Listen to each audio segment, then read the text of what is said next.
She said, "I need space, not a divorce." Then moved in with another man, so I canceled her card, packed her bags, and told her freedom comes with bills. I am 34 and Melissa and I had been married for 4 years. It was not some big movie romance, but it felt solid and real. We had our routines, our inside jokes, and a comfort that came from knowing each other well. For a long time, things felt stable. But about 6 months ago, I started noticing little changes. Her phone was always placed face down. She started coming home later, and she went out more often with her friends. Conversations we used to enjoy became short, and she brushed off topics that once mattered to us. I tried not to overthink it. I told myself maybe she was stressed or just needed some time to herself. I didn't want to be the kind of husband who accuses without proof. I thought if I gave her space, she would eventually talk to me. But the distance between us grew, and it started feeling like we were just roommates sharing a place. One evening, I finally asked, "Is there someone else?" She looked at me like I had said something outrageous. "Don't be paranoid," she said. "You're my husband, not my warden." It hurt, but I let it go. I didn't want to fight. Then one Friday morning, while I was having my coffee, she said, "I think we should take a break." She said it like it was nothing serious, like she was suggesting a new place for dinner. "I just need space. Don't ask a million questions. This is about me, not you." I stood there holding my mug, not knowing what to say. There had been no big fight, no yelling, just this sudden change. Something in me clicked. "All right," I said calmly.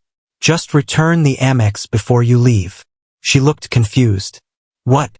Why?" I answered, "Because you want space, and freedom comes with your own wallet." She looked at me, shocked. "I'm still your wife," I replied, "and I'm not your bank." She didn't argue. She just took her tote bag and left.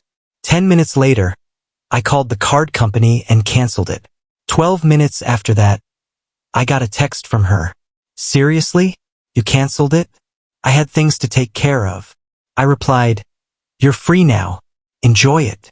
She didn't come home that night or the next. I slept alone, staring at the empty space beside me, telling myself I wouldn't chase her. After that night, I did not hear from her for a few days, and honestly, I did not even try to call or text her. I wanted to give her that space she said she needed, even if it felt like it was slowly tearing me apart from the inside. But on the 4th day, a mutual friend called me and told me something that made my hands shake. He said he had seen her at a cafe in the city, sitting across from a man, laughing like she didn't have a care in the world. He said they looked comfortable, too comfortable for just friends. I wanted to believe that it was just a coincidence or some innocent meeting, but my gut told me that this was something else entirely. I did not go looking for her that day, but the thought stuck in my head like a thorn that wouldn't let go. 2 days later, she finally texted me, saying she wanted to talk face to face. I agreed, and we met at the same restaurant where we had our first date, which felt like a cruel joke. The moment I saw her walk in, I knew something had changed. She didn't look nervous or guilty. She looked determined, like she had already made up her mind about whatever she was going to say. She sat down, looked me straight in the eyes and said, "I think I want to see other people for a while. I still care about you, but I just need to figure out who I am without this relationship." My heart sank, but I forced myself to keep my voice calm. I asked her if there was someone else, and after a long pause, she finally whispered, "Yes, but it's not serious. I just want to explore things." That was the moment something inside me finally snapped back into place. I realized that I had been holding onto a version of her that no longer existed.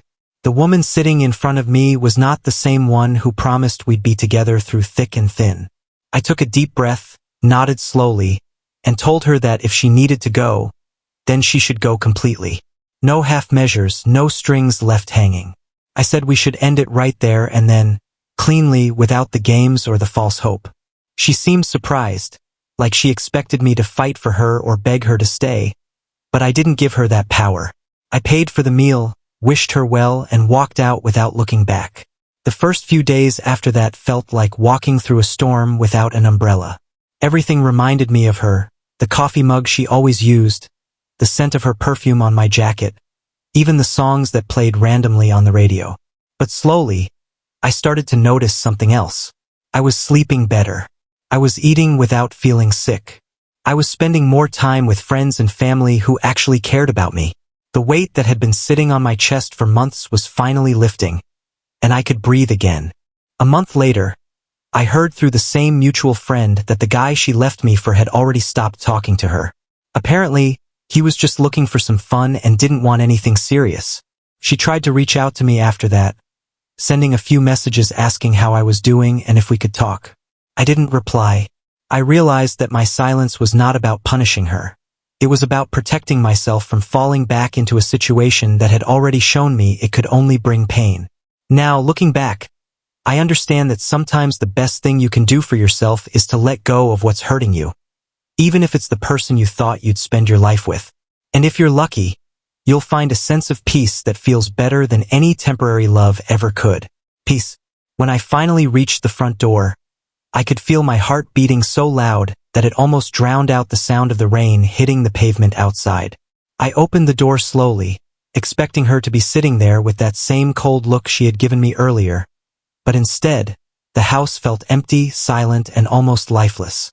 I walked through each room, my eyes scanning every corner, looking for any sign of her.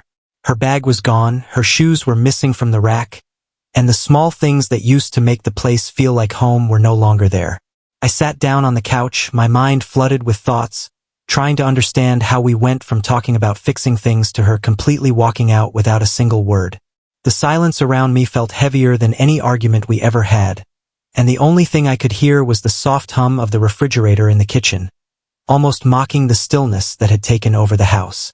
I stayed there for what felt like hours, my thoughts spinning between anger, sadness, and a strange sense of relief that I couldn't quite explain. I knew that if she had truly wanted to work things out, she would have stayed, or at least talked to me instead of disappearing like this. I realized that maybe this was her way of saying that whatever we had was already over, and she just didn't have the courage to say it out loud. I leaned back against the couch, closed my eyes, and took a deep breath, letting the reality of the situation sink in. Maybe this was the end, and maybe it was for the best, even if it didn't feel like it right now. There was no grand goodbye, no final conversation, just a quiet exit that left me sitting alone in a house that no longer felt like ours. And in that moment, I understood that sometimes peace comes not from fixing what's broken, but from letting go. Peace.